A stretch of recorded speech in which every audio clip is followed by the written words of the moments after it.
Welcome, IU fans, to the Central Indiana Sports Report for the IU Report with Grant Shouse and Mike Hutsell. It's the week of the Oregon football game, and guys, if IU wins this one, not only are they in the driver's seat in the Big Ten, we need to start having a whole different conversation. Of course, and I think that this is going to be a big test for Indiana. The magnitude of the game is... there's a lot at stake here. I think the biggest thing is as crazy as this sound is that your pride's on the line a little bit here, Mike. Indiana's pride is on the line here. Again, we saw them in big games last year kind of crap their drawers a little bit when it came down to high pressure situations. You can chalk that up to guys never been there before. You're playing probably better competition, but I think Indiana's seen good competition so far this year. I think probably better competition than they saw leading up to Ohio State Notre Dame last year. And this is a big test going on the road to Oregon on Saturday. Well, yeah, anytime you go to Oregon, that's not the test. That's the freaking bar exam when it comes to college football. This is as big as it gets.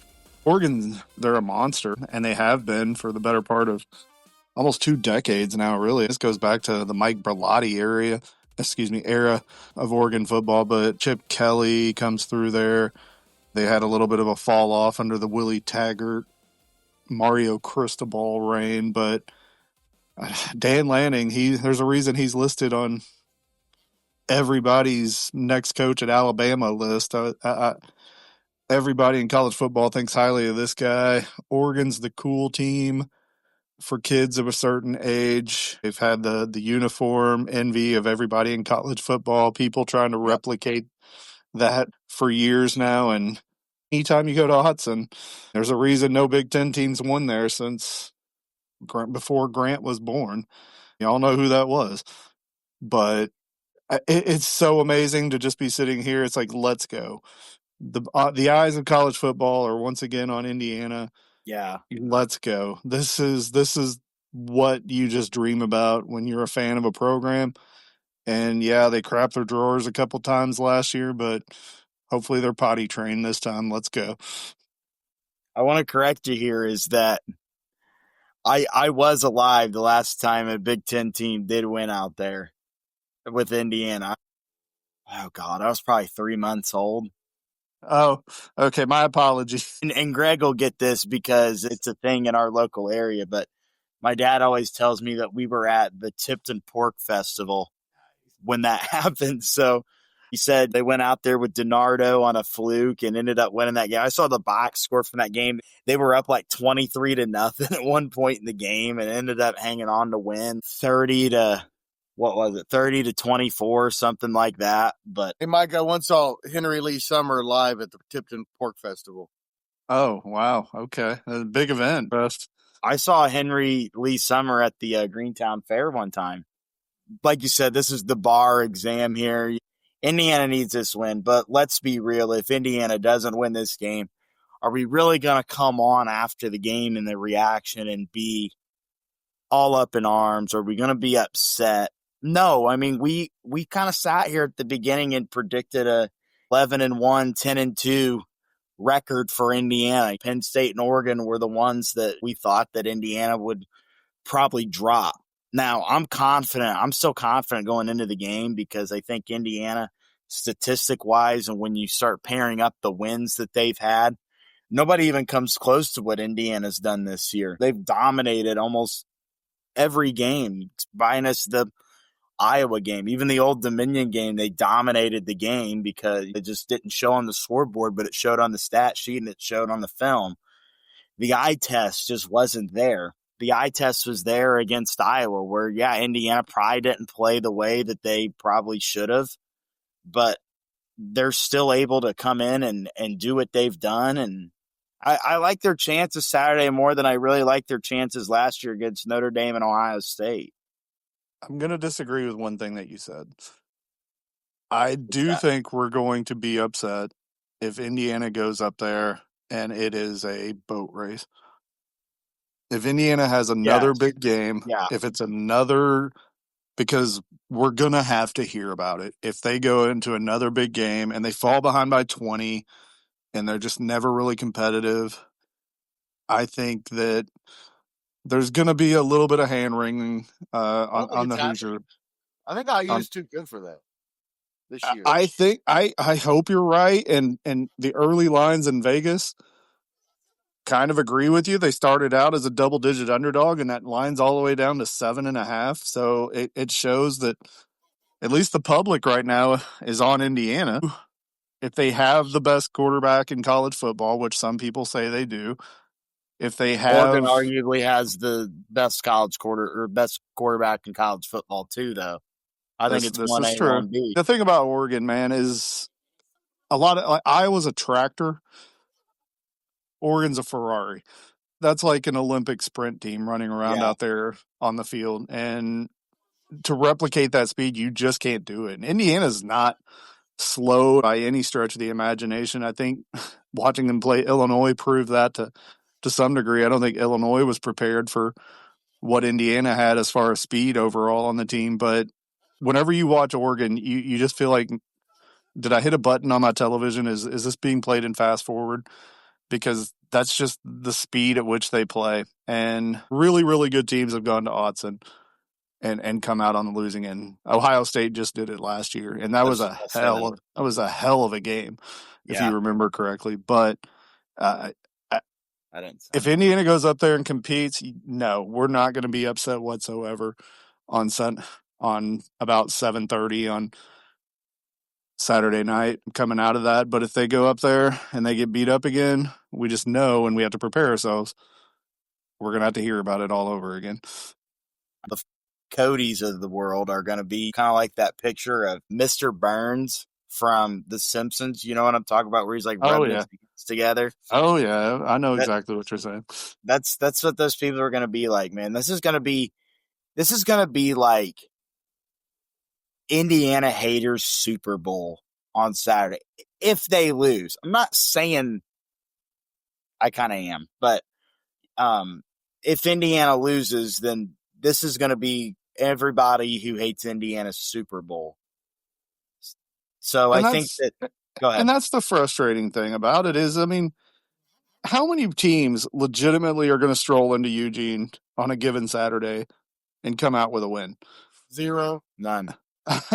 It's just this place that anybody can roll up there, and I know all freaking 18 teams in the SEC would go up there and win by 7 touchdowns, including Texas and Kentucky and Mississippi State. Every single one of them is 3 touchdown favorites if they go into Oregon, but that's it. There's nobody else in college. It's not like it's an everyday occurrence for somebody to get. So I'm going to preemptively just put this out there.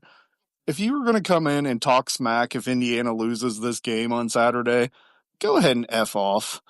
Really? And I'll be as polite about that as I can. Okay, Indiana lost to the number 3 team who went down on their bye week because they were really unimpressive on their bye week for some reason. Dropped a spot. Indiana's going on the road to play the number 3 team in the country. If they don't win, it's not an indictment of how bad of a program they are. And now if they struggle and lose to Michigan State the next week, or if UCLA gets them at home, have a hater's ball, man. Yeah. I don't care. But if you've got something to say, it's not that big of an indictment. And I hate that we're sitting here having this podcast almost as if it's a formality, and we'll get much more into the preview and maybe talk more about how Indiana can win this game. A lot of formality. But Purdue fans, you still haven't beaten a Power 4 team since the bucket game in 2023. So shut up. You hear that, Jake Dunn and your boys? Shut up. I don't even know Jake Dunn. I've never seen him. I don't even know what he looks like, but he's the human embodiment. Cody with an E out in wherever the hell you're from. Shut up.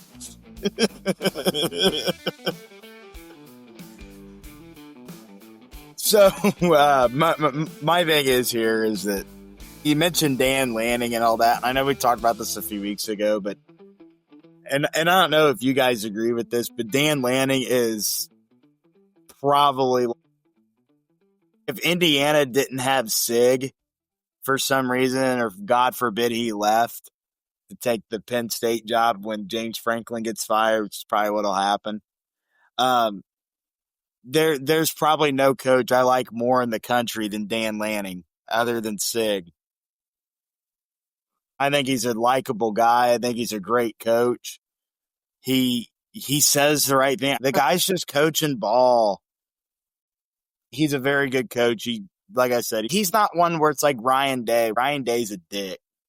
Marcus Freeman's kind of a dick too, but Dan Lanning, at least I respect, probably more than I respect Ferentz a little bit, because I think Lanning is going to be he's going to be the name to go get when Alabama comes open or when another big job comes open that can kind of compete with Oregon. The thing is that it's going to be hard to lure away a guy like him from Oregon when you literally are, your biggest booster is the owner of Nike.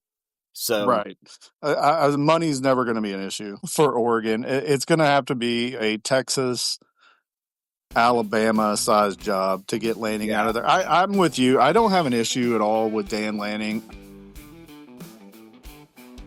So moving on to basketball. Big weekend for the Hoosiers on the hardwood, not necessarily even on the hardwood, on the asphalt. Their big reconnect with the fan weekend happened last weekend. Grant, you saw it Thursday night, the event out on Kirkwood with the students, for the students. Trent Sisley's banking in 3-pointers from the top of the Five Guys. Darren DeVries is buying around at the upstairs pub. Tucker DeVries and Bud Wilkinson are just heating it up from 3-point range. And then Friday night, a lowly attended, I will say, inter-squad scrimmage at Assembly Hall. What have you heard? What have you seen? What stood out to you from those two things? Well, I unfortunately wasn't able to go last Thursday to the Hoosier Hoops on Kirkwood, but the perception that it got is that it's I think it could maybe start a tradition. I think that's a really cool thing that they did. When you saw that they were going to be doing it, it was a really cool thing. And it seemed to be a success. The shot, or the video of Sisley hitting the shot there from the balcony. I mean, you can't make that up, dude. This is going to be a memorable thing. Notre Dame, I don't know if you saw this, but Notre Dame kind of replicated that, did kind of their own thing, which was really neat. And you kind of hope that a lot of these schools kind of start to do things like that. Go outside, get the kids, get the students involved. And this is no knock on Purdue, but I noticed this when I went to the Purdue-Illinois game over the weekend. You drive through Purdue, there's nowhere to do that at. I'm not even trying to hate on them, but Purdue's just not accessible like that. Butler is just Butler. Notre Dame's got something like that. That's why Indiana's so great, because they have get the students involved. It's not for the old people, the grandma and grandpas of the world who grandpa dresses like Bob Knight did in 1988. That still go out to all the games and stuff and get involved and get fired up. It's not directed for those kind of people. The kind of people that's directed for is, like you said, the people my age, the college students. And so it's really cool when you can get your students involved like that. With the inter-squad scrimmage, the red and white scrimmage, let's face it, that's basically an open practice at that point. A lot of teams do that. Indiana, I feel like, hasn't done that in a while. They've done the Hoosier Hysteria, which it doesn't sound like to me. Well, I know for a fact it's not happening. That Hoosier Hoops on Kirkwood was that was your Hoosier Hysteria for this year. And I like that idea better. The hysteria thing and that whole genre of event, I think, has sort of run its course for fans. You got to do something, I think, that's more engaging for the student body. And sometimes you got to go to them, and that's what Indiana did. That rather than make them come to you, and showing a willingness to go to them to put something on to get their attention, that's a much bigger step for the program than having some hysteria thing where a few people, stand up and do the clap in unison that Indiana fans are obsessed with, and they introduce people. Although if there's a year to introduce a team, it would be this one, because I still don't know who 90% of these guys are. But from what I've seen and heard about the scrimmage, just the stark contrast of actively shooting 3-pointers for the first time, and I don't even think it qualifies as the Archie years. So go back to the Crean era as to hunting for the 3-point shot, maybe before you are just pounding it out and dumping it into the post. And that's what stood out, is just modern basketball actually being played at Assembly Hall. That's the thing where I've noticed, I think this is going to be the first coach since the last two that you can kind of compare to the Tom Crean era a little bit, and where they're able to get students involved on campus. One of the cool things I noticed back when students were moving in is, you see the videos of the staff helping just the everyday students, not even like the basketball players, move in on campus. They're in the dorm, and we all know that's basically a publicity stunt. It is what it is, just to kind of get that on video and post on social media. Dude, I didn't see 65-year-old Mike Woodson in there helping some 19-year-old freshman move in. I didn't see Archie do that, because he's just a dick. Archie's trying to help people put things in their closet, and needing like help getting stuff to the top shelf would have been a little embarrassing for him. He would have needed a step stool. Yeah, so you can't blame him for not showing up for I that. understand. But those kind of things are kind of the things that you'd see Crean doing. Crean would go out and talk to the students and walk through on campus and fist bump people. Hey, especially his first year when they sucked and he was trying to rebuild the program back up. And they won 5 games that year. And he's going through saying, hey, you come to basketball games, come to games. All this stuff, kind of the stuff that you've seen Pat Kelsey do. Yeah, I was gonna say that Pat Kelsey was running through campus on game days early last year when people didn't even know who he was still at that point, because he was just such a obscure sort of unknown guy, and he's handing tickets out to some of the students and saying, hey, come see us tonight. Yeah. Let's do this. This is going to be awesome. Come on, let's go. That's the kind of stuff that Crean was doing a little bit. And that's the kind of things you're starting to see DeVries do. Get involved with the people. Take pictures. Talk to people. Be personable to people. Mike Woodson wasn't personable. Archie, of course, was not personable. Crean was. And Kent Sterling said that he thinks that this is the most normal coach Indiana has had at the helm of their basketball program when it comes to public speaking and comes to addressing the everyday person since like Lou Watson, even before Bob Knight. He thinks this is the most normal Indiana's had in a long time with DeVries. So that's a good sign. I really think it's headed in the right direction. You could kind of just, even just with the personality test, he's a more likable guy than Archie was, or of course Mike Woodson. And what's crazy is as this basketball season goes on, Mike, and we talk about, especially if the wins start to rack up, we're going to refer back to the Archie or the Archie Miller era and the Mike Woodson era. I don't know. We were in the depths of hell. The dark ages. I think Indiana's taking a step in the right direction, but I did want to say this as far as the scrimmage goes here, is that Josiah Miles, I believe it was, who's a transfer from North Florida, was one of their better players on a solid North Florida team last year. The Ospreys. What a name. What a nickname. From the reports that I read on Twitter during the game, so give or take, he had been sick a majority of the week and was coughing and stuff and just visibly was sick.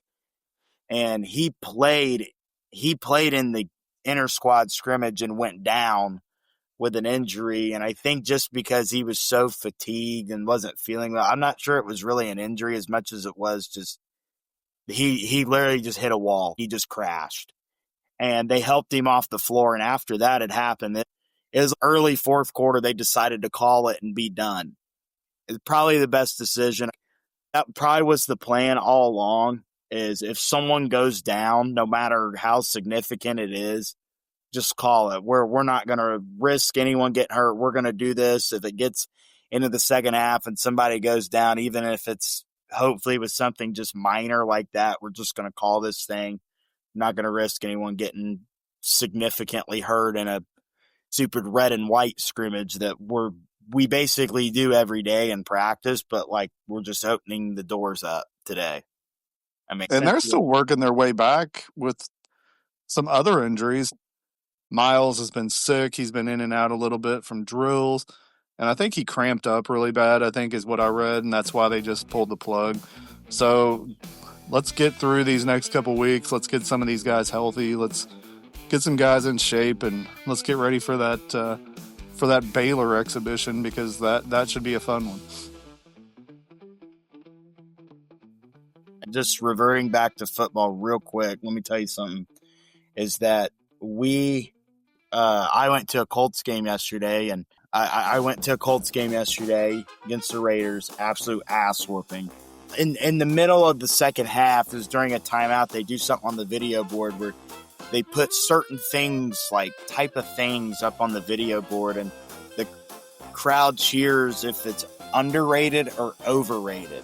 An example, they'd put something on there, would you wear socks with sandals or something like that?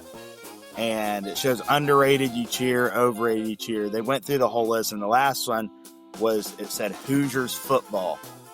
Man, when I tell you, that was the loudest I've ever cheered at a Colts game. I was going crazy.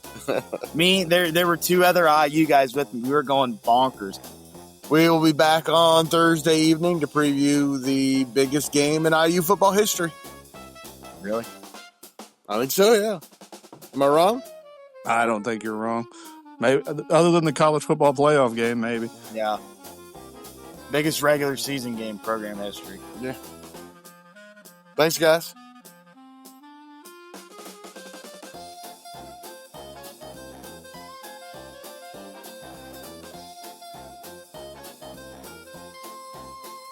Thank you so much for listening. Please do us a huge favor and share this podcast with an IU fan in your life and help spread the word that the Central Indiana Sports Report is here talking about Central Indiana sports every single day. And also, the Central Indiana Sports Report is a product of ITG Media. And I love Susie.